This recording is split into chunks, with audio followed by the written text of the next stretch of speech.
And as we do every week at this time, let's take a look at highlights now. The other 6 games played this weekend in the USFL. The Men at Halftime Report is being brought to you by Skin Bracer Aftershave. Takes care of men who take care of their skin. Skin Bracer by Minute. Good in the first half against Houston. Doug Williams to Kevin Long, 12-yard touchdown pass. The Outlaws led 14-10 at halftime. But on the opening kickoff of the second half, little Clarence Verdun of the Houston Gamblers, well, he does to Arizona what he did to Tampa earlier in the season. 95 yards off to the races with a touchdown. Clarence Verdun's touchdown run on the opening kickoff gives Houston a 17-10 lead they would never relinquish. Jim Kelly got it going in the second half with 2 touchdown passes, both to Scott McGee. This one really wraps it up. The final score in Tempe before a crowd of just under 17,000. Houston wins at 33-17. The Gamblers breaking a 3-game losing streak. Then last Friday night at the Liberty Bowl in Memphis, the Generals of New Jersey against the Showboats of Memphis on Doug Magic Flutie night. They gave out kazoos to about 44,000 people. Doug Flutie, though, I guess he didn't hear the noise. Here he hits Walter Broughton for a touchdown to give the Generals a 7-3 lead in the third quarter. But on the Showboats' next possession, Tim Spencer bangs his way into the end zone, 10-7 Memphis. Herschel Walker had another big night. Watch the third-year man out of Georgia. Well, look at his power and determination. This run puts Walker, the league's leading rusher, over the 100-yard mark for the night for the 3rd consecutive week.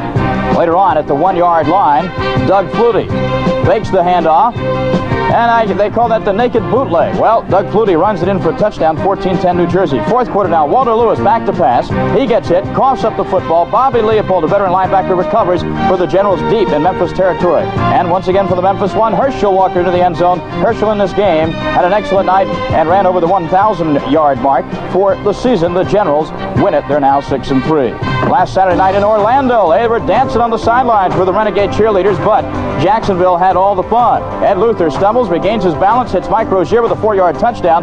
Jacksonville led it 10-3 at half over Orlando. Rozier had a great night rushing. The 17-yard gallop, it looks like the old Mike Rozier from Nebraska. When he won the Heisman Trophy, Rozier ran for 126 yards last Saturday against Orlando. That run set up this TD toss from Luther to a diving Perry Kemp. Ed Luther had not 1, not 2, but 4 touchdown passes, and Jacksonville wins again. They beat Orlando 31-10 in Orlando. Ford making a return to the lineup after he missed 3 games with a pulled hamstring. At first, though, Baltimore's defense shined. Antonio Gibson picking off Matt Robinson at midfield. Antonio goes down the sidelines for 6, and the Stars with the extra point led it 7-0.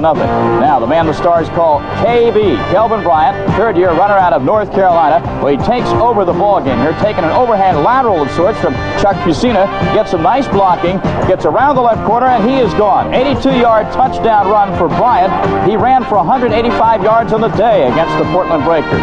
Portland did have one bright moment, however. Watching the play action, Matt Robinson with a pump fake, and he hits Frank Lockett in stride, and nobody's going to catch Frank. He outruns the defense 85 yards for the touchdown, but it wasn't nearly enough. The Baltimore Stars even the record at 4-4-1. Portland is now 3-6. Baltimore wins it 26-17. Sunday afternoon, the showdown in Birmingham. Raleigh Dodge and the Stallions against John Reeves and the red-clad Tampa Bay Bandits.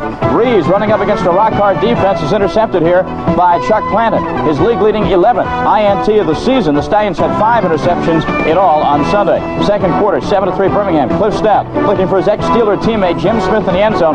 Now Alvin Bailey on the coverage. Well, he dropped off a little bit too far. Couldn't come back to make the recovery, and so the touchdown to Jim Smith. 14-3 lead at halftime for the Stallions, and Cliff Stout is overjoyed. Joe Cribbs had his first 100-yard plus rushing game of the year. First play of the fourth quarter. There goes Cribbs. A big hole. 19 yards and a touchdown before almost 30,000 at Legion Field. Cribbs ran for 117 yards in the day, and Steve Spurrier of Tampa Bay, well, Steve, got to hang your head on that effort. Birmingham wins it easily, 30-3. The Stallions now are in first all by themselves in the Eastern Conference. And last Saturday night on ESPN, those two men, Bob Galliano and Leonard Harris, decimated the LA Express. Galliano, starting for the Denver Gold in place of Vince Evans, throws short to Leonard Harris, and Harris does the rest. Gets away from a tackle there. He's off to the races. 46-yard touchdown pass, although most of the running was done by Harris. 7-0 Gold.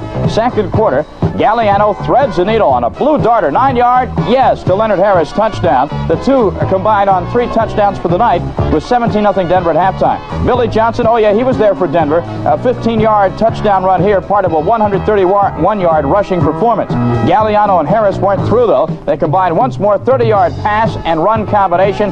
Galliano to Leonard Harris. The final score, 51-0.